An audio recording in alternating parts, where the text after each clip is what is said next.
acting out the way that they feel mentally with guns, with violence, with drugs, with promiscuous activities, with risky behaviors.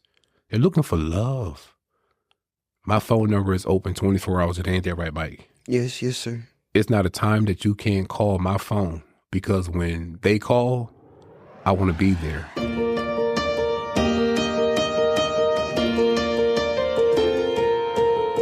Welcome to the Voices United in Education podcast. Each week, we showcase the teachers, administrators, and community members who go the extra mile to contribute to the success of every student in Escambia County. You'll meet the real people behind the titles and learn about the amazing resources to support every student's success. Every year, approximately 1,500 children and teenagers die from gun-related injuries in the United States. And at-risk youth are more likely to become involved in gang conflicts, increasing their exposure to gun violence. My next guest is working for change from the ground up. He's the founder and director of Youths Left Behind, a nonprofit working to end gun violence by building up kids, empowering communities, and creating resilient and healthy young people. Today, he's going to share his story, how the program works, and introduce us to one young teen positively impacted by the organization. Learning from the past, leading from the front, Escambia High School graduate Hassan Hills. I'm so glad y'all are here. Thank you. So this is one of those positions I feel like is full-time plus. Yes. Because even when you and I were talking in our pre-chat off microphone, it was like 8 o'clock at night. Yes. You were handling business while we were talking. So I feel like you've got to love it. And to love it, you've got to know it. And you do know it. So what's your story with all of this? My story is I have a heart and a passion to serve the community, but especially our young people. I believe that in order for our young people to be put on the path to success, they have to be provided the proper resources in education, empowerment, and structure in order to reach their goals. So that's where my heart is at. This is what I want to do. When I wake up in the morning, I don't wake up in the morning thinking about where can I go buy, what am I going to eat. I wake up in the morning with the mindset of how can I impact the life of a young person in Escambia County. And personally, what's your story? I have an amazing story. It has a dark side and it has a bright side. I was an at-risk youth coming up in a low-income, underserved Black and brown community here in Escambia County. And I took to the streets, going to juvenile, selling drugs. And before I was 14, 15 years old, I was arrested. And I didn't go to the streets for fortune or fame. I went to the streets because we lacked the basic necessities and resources thereof. And I wanted a better life for me and my siblings and my mom.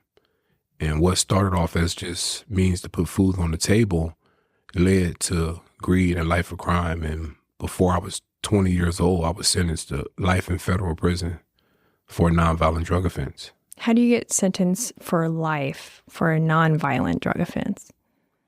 Based upon the laws at the time, the crack was the epidemic. Like fentanyl now, that was crack back in my era. And everybody wanted it, everybody served it. And we wanted to know, well, the lawmakers wanted to know, how can we reduce this epidemic? And the main thing was get harder on the sentences. And up under 851B1A, it states that if you have one prior conviction with 50 grams or more crack, you can get a life sentence. And they gave me life. Wow. And you were 20. 20 years old. So how are you here with us now? I'm here by the grace of God, first and foremost. I spent 20 years and 20 days behind those walls. 20 years? Yes. 20 years in your 20 years in your 20s. And what year was that? January the 16th, 2001. 2001 to 2021. Yes. That means you went in when we were like, oh, what's a Google? Yes. And you came out and there was all this like Facebook and Instagram and AI. Yes. I mean, you're fresh on the outside. Mm-hmm. How do you not feel overwhelmed by everything? I'm overwhelmed every day. It's not a day that I wake up and not be overwhelmed about where I was, where I am now, and what I'm striving to be. And it wasn't easy, you know. It took two presidents. President Barack Obama commuted my sentence from life to 30 years. And then Donald Trump, before he left office, he gave me credit for time served and gave me immediate release. So I believe that had I not went through what I went through, I wouldn't be able to do the work that I do today and connect with these young people in Escambia County, because I have a lived life experience and I understand in depth every aspect that they go through.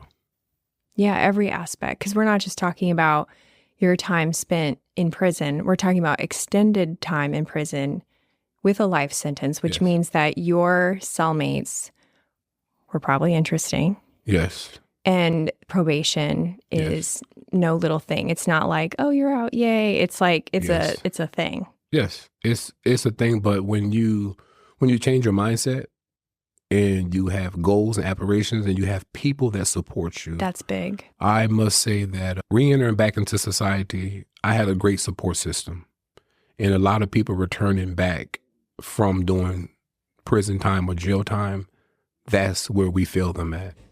Had it not been for my wife, had it not been for my daughter, had it not been for the community, had it not been for people in the community that made contact with me and was willing to help me navigate, I wouldn't survive.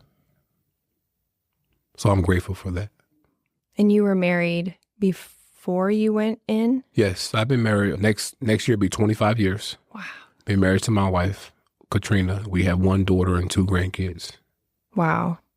And there's a tie-in there with your daughter and the name of the organization, yes? Yes. Youth Left Behind. Me and my wife were sentenced to long prison sentences. My wife was sentenced to 20 years, and I was sentenced to life. And we left a daughter, our only child, out here by herself. She had family, her grandmother, her grandfather, her aunties, and stuff like that. But anytime you separate a child from their parents, it has a mental and a lasting impression on their life. But I'm forever grateful that we were able to talk to her on the phone and do as much parenting as we could while incarcerated. And she turned out to be a success. Graduated from high school, went to college, has a great career, homeowner, working with the organization. And that's where Youth Left Behind came in contact at. So I piggyback off some of the things that I couldn't provide for my child while I was in prison. And I sit down with her and we have conversations about what was needed while I was in prison. And now we come up with Youth Left Behind. And we just don't operate on children that has incarcerated parents, but we operate on a child that's left behind with a holistic approach. We take a holistic approach when it comes to education, when it comes to job opportunities, when it comes to resources. And I'm very big on resources, mental health, and education. You cannot want or expect a child to go to school and perform to the best of their ability when they lack the basic resources. I love that you said mental health too, because Yes. when we think about resources, and I want your take on this, Michael, about mental health as a resource, because we think about like resources being backpacks and lunch. That plays a part. You know, and those are important. Yes. But I love that mental health has kind of entered the chat. Michael, tell me about the first time that you heard Hassan's story. What did you think? So my first time hearing about Hassan's story, I was like, I can't even relate to that. But if I was him, I'd be proud of myself because like I moved on from the past and took a good start. And look where he's at now. Like he's doing everything to help the community. I pray for him every night. Can't lie. You're gonna make him cry. Yeah, and I ask God to like reward him for the things that he does. Yeah. Stuff like that. Because we need more people like him. Like, it would be funny if, like, after everybody heard this podcast and, like, even people in prison, if they heard the podcast, they got out and started doing the same thing. Mm-hmm. Like, that'd be amazing. That would be. Stuff like that. But, like, when I go to mental health and, like, I think about it, it's awkward for me. Because, like, my mental health is weird. and I can't really describe it because it's got things that I'm not supposed to say. Mm-hmm. But like, that's just my way of thinking about it. And thank you. So, like, That's okay. I mean, you're 15, right? Mm-hmm. Yeah, being 15 is weird. Yes. Yeah, it's a weird place. How do you describe Youth Left Behind to other kids that you meet who aren't a part of the program? well, like when I first got into Youth Left Behind, I was sitting there, I was like, man, this is really boring. But then like when I started like keep going and stuff like that, and I graduated and everything, I just got the hang of it, and I really liked it. And then I started doing better in school. I started getting straight A's and B's, stuff like that. No referrals, Really? Why? because like he inspired me to do the right thing. When I came there, I was like, I had referrals, I had got suspended, all that. But like then I just changed my ways. So like, if he can do it and he just got out of prison, Mm-hmm. then I can too. I know I can. Yeah. So like, and that's the only thing, I can't lie, I was on probation, but like, I got off of it because I just moved the way that he told me to do it. And it was much easier too. You know, there's parents listening to this who may have 15-year-old boys also. And sometimes it's hard for parents to go, what do you mean? He needs inspiration from somebody else. I'll inspire him. I'll whoop his butt. That'll inspire him. He should, I think it's tempting for parents to think like, back in my day, we didn't have mentors. We didn't have mental health support. What's the big deal? So what was the difference for you? Why did it take Youth Left Behind, do you think, to help you make such a huge turnaround? I really think that the reason it took me that long, like, until like I found him was because my medicine, I don't think it was there like to help me, because they just kept medicating me until the part like, well, I was kind of slow, or like I was struggling at school. I couldn't like get the smarts that I needed. And then like when I started getting off of it, Mm-hmm. that's when it kept going down and down. And that's when I started doing better and stuff like that. Mm. And then I could actually focus more. And then like, I'm telling you, if I was on my medicine right now, like all that, I wouldn't be able to like understand what he was telling me still. I don't know. I just don't think that medicine is the best way to deal with your mental health and all of that.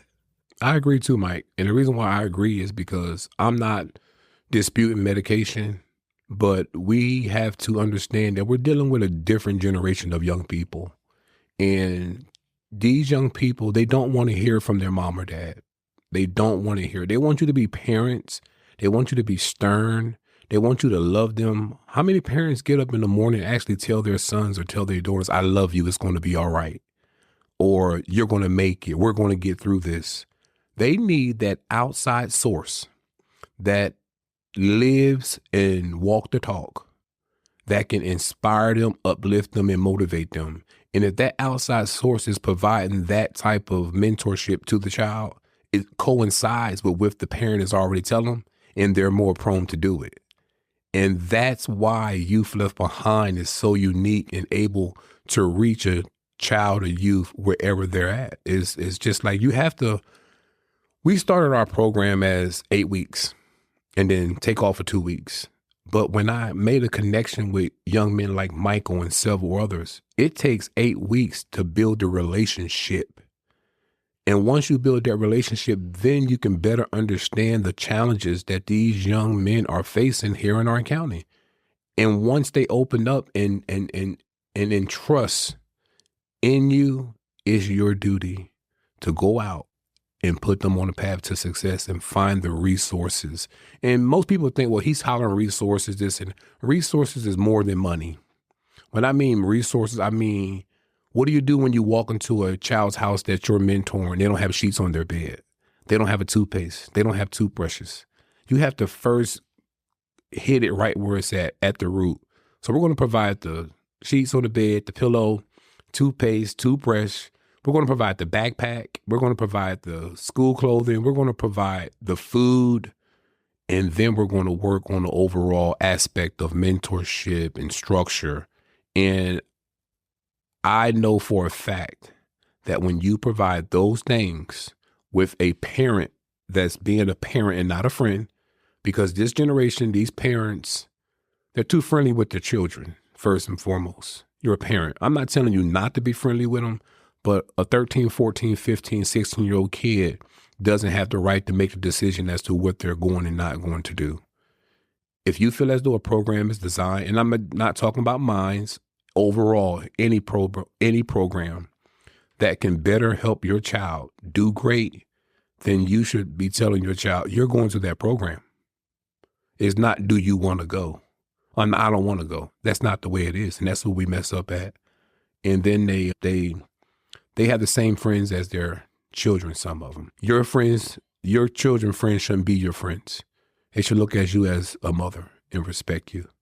And that's where that's where we're at. And anytime you have young people that has been left behind for whatever reason, whether it's an incarcerated parent, whether it's an absent father, whether it's a grandparent raising them, whether it's a mother that's addicted to drugs and an uncle had to get them, whatever the case may be, you have a generation that's left behind.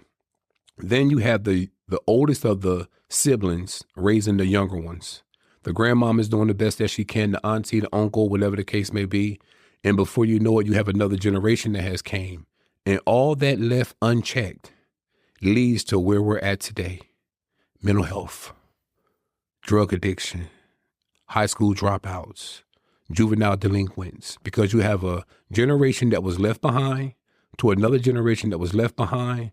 And now our children are acting out the way that they feel mentally with guns, with violence, with drugs, with promiscuous activities, with risky behaviors. They're looking for love.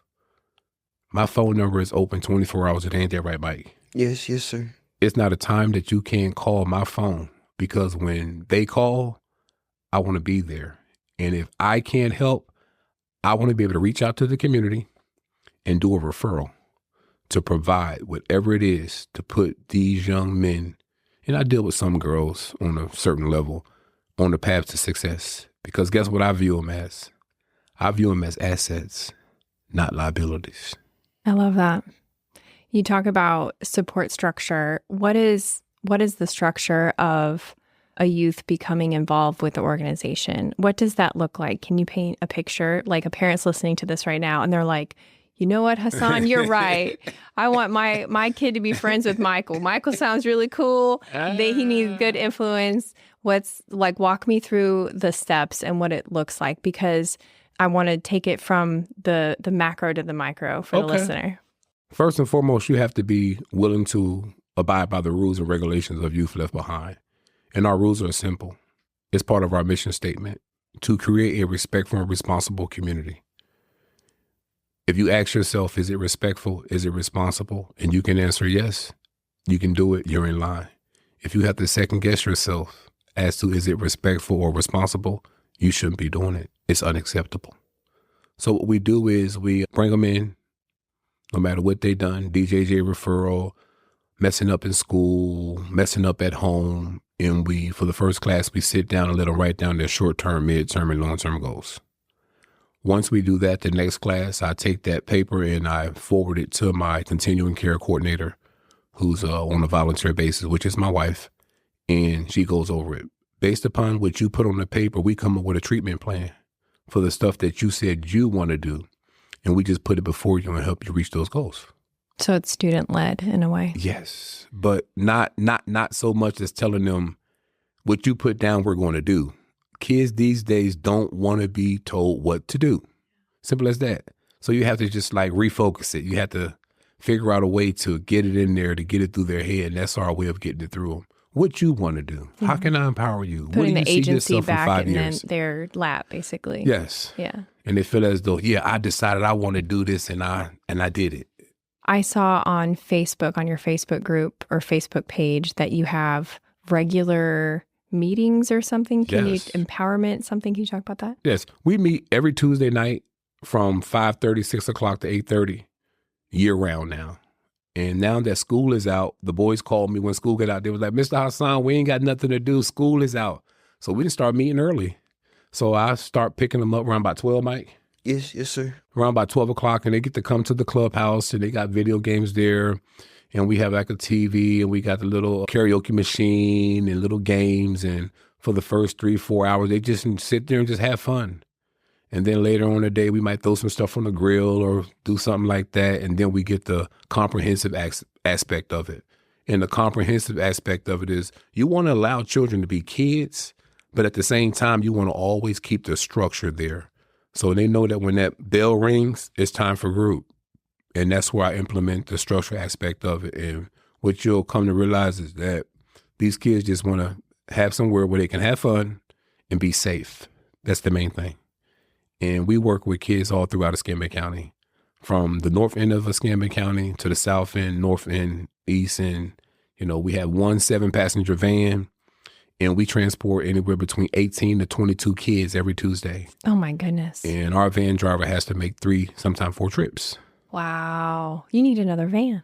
We're working on that now. We just applied for a grant through Impact 100. Okay. We're prayerful that we'll get it. Right now, we're operating off of a grant through the Escambia County Children's Trust. And that's a big deal. Yes. To get that. Do you work closely with the schools? Yes, I have about 6 or 7 kids that's in Achieve Academy. I have Michael in Washington High, Pensacola High School. When school is in, we start our van transportation at 2:00. And we pick up at Pensacola High School first, and then we go to Michael's bus stop and pick him up. Then we come down to Warrenton Prep Academy and pick up a few kids. And then we go to Achieve Academy and pick up some kids. He dropped that first load off. And then he go to make it his other rounds because the school buses in some areas, they don't make it home till 6:00. And then class starts at 6. So it was like we had to regroup, revamp some things. So my driver was like, hey, man, we just going to start picking them up early. That's amazing. What's the application process like? I saw that there was a link on your website. Is any student eligible? You mentioned mostly young men. Yes, I work with young men ages 9 through 18. It was 12 through 17, but I believe that we have to reach them a little bit sooner. So I'm starting getting the 9-year-olds. So that way, by the time they're 13, 14, they're not too far off or too far gone. They'll already be set in a way that they know that they should go. And our application process is easy. You just go online and it say application, you click the link and you put your information in there. And it asks several questions about, has a child been exposed to trauma? Are they DJJ impacted, underhoused, academic underperformance? And I ask these questions so I can better service the children that enroll in our program. And once that form is complete, you press the send button. It automatically goes to a Google Doc form. And my secretary gets it. And within 24 to 48 hours, you'll get a phone call. Wow. I also saw the Escambia County Sheriff's emblem on there. Oh, my God. and I was like, wonder what that's like. Oh, What's your relationship like with them, Hassan? Wow. I can't be more grateful for the Escambia County Sheriff Department and Chip Simmons. Let me back up a little bit. My first charge that I ever caught for selling crack, Sheriff Chip Simmons arrested me. Himself? Yes. We've had encounters more than one occasion when he was a young Sheriff Chip Simmons. And one thing that I can say about the sheriff, now that I'm older and I'm more mature, he had a job to do. I was breaking the law. He never disrespected me, never planted no drugs on me. When he caught me, it was always fair and square. When he caught me, because half of the time I ran and he didn't catch me. Quick question. Does Yes. that point come up when y'all are like reminiscing together? We've had some conversations and we shared it. But when I came home from prison, I looked and I seen that he had made sheriff. When I left the streets, he was Chip Simmons and he was with like the narcotics agent down at the Pensacola Police Department. He had made sheriff. And I had this vision to start Youth Left Behind. And I said to myself, I wonder will he sit down and have a conversation with me? And I called him on the phone. I called his secretary, told her who I was, and I wanted to arrange a meeting with the sheriff. And she told him, and when he heard my name, it rung a bell. Hassan Hills. He's in prison for life, this and that. He called me down. And I told him I was out, how I had got out, told him where I'm at and what I wanted to do. And from the side of his table at the sheriff's office, he said, Hassan Hills, I believe in you.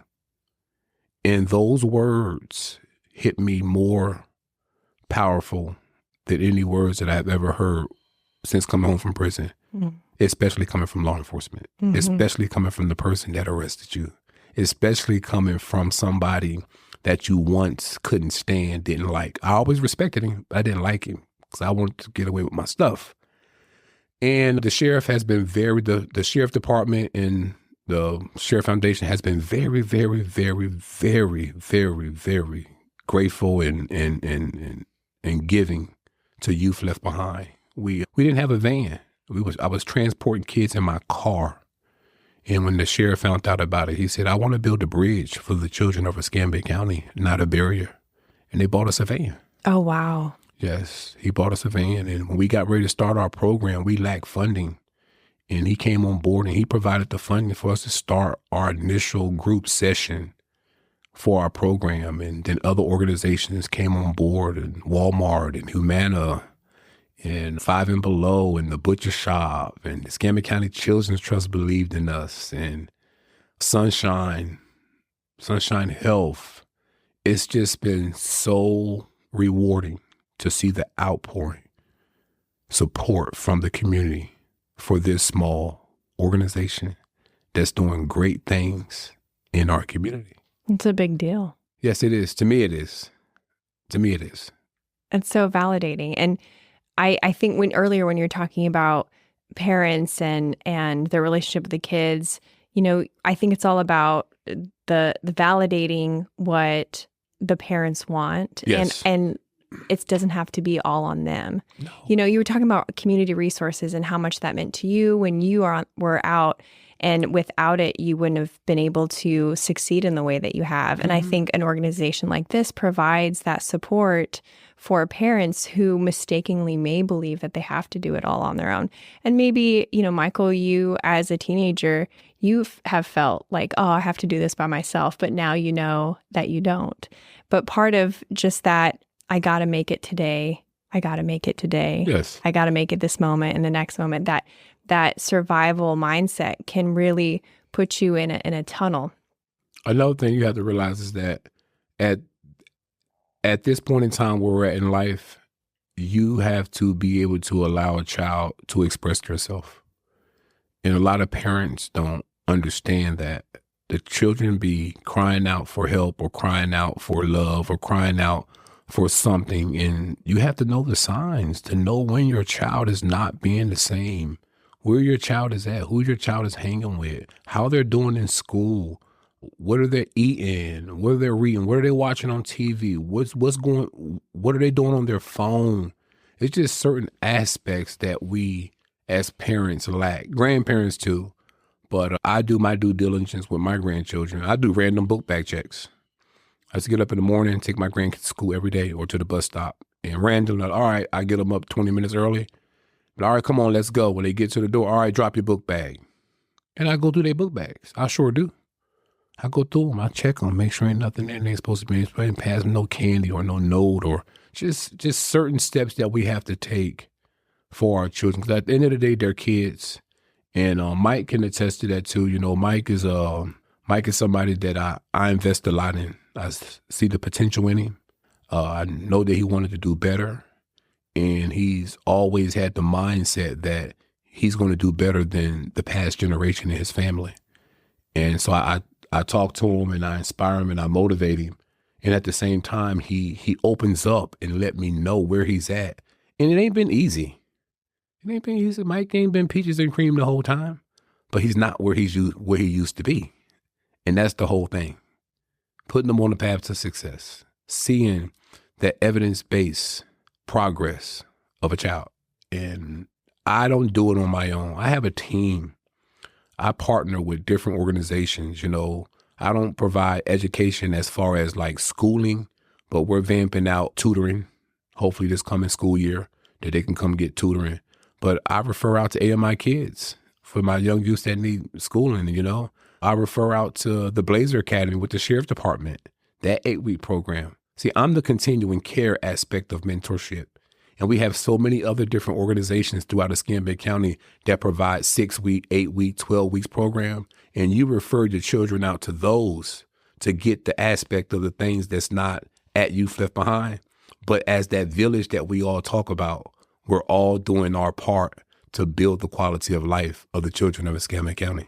I love that. Michael, I wanted to ask you, what do you want people to know about Youth Left Behind? What's important for them to know? That it can help your kids in school if they're struggling or if they're behind. And they got like tutoring sessions. There's this lady, her name is Miss Christine. And she's really nice. I like her a lot. And we get along good. And she's the one who does tutoring. So if there's any kids out there and they need tutoring, I think Miss Christine could do it for you. Also, I think if you have any like behavioral kids or like kids that are struggling, something like that, Hassan, the group would be a good place for them. Because at first, they may not like it. But like, when you get the hang of it, you're going to love it. I'm telling you, I promise you. So like, yeah, that's all I got to put out there. And thank you. Absolutely. Yes. As we wrap up, how can people become involved? How can they kind of keep your organization top of mind, either for their kids, for their friends' kids, or maybe if they want to donate another van? Yes, we could definitely use another van. If you're listening and you can donate another van, oh my God, we'll be so grateful for it. But Youth Left Behind, we have a Facebook page, it's Youth Left Behind Corp. Or you can follow me on Facebook at Hassan Real. That's HASSANREAL. You can visit our website at www.youthleftbehind.org. And we're on all platforms of social media.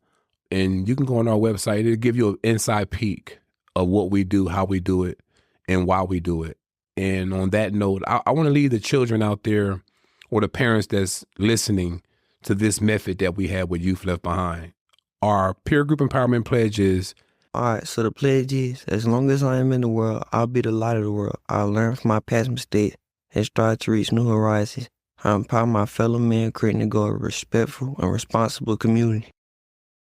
Nicely done. Respectful and responsible. Though they get drained out with that word. Those are my words.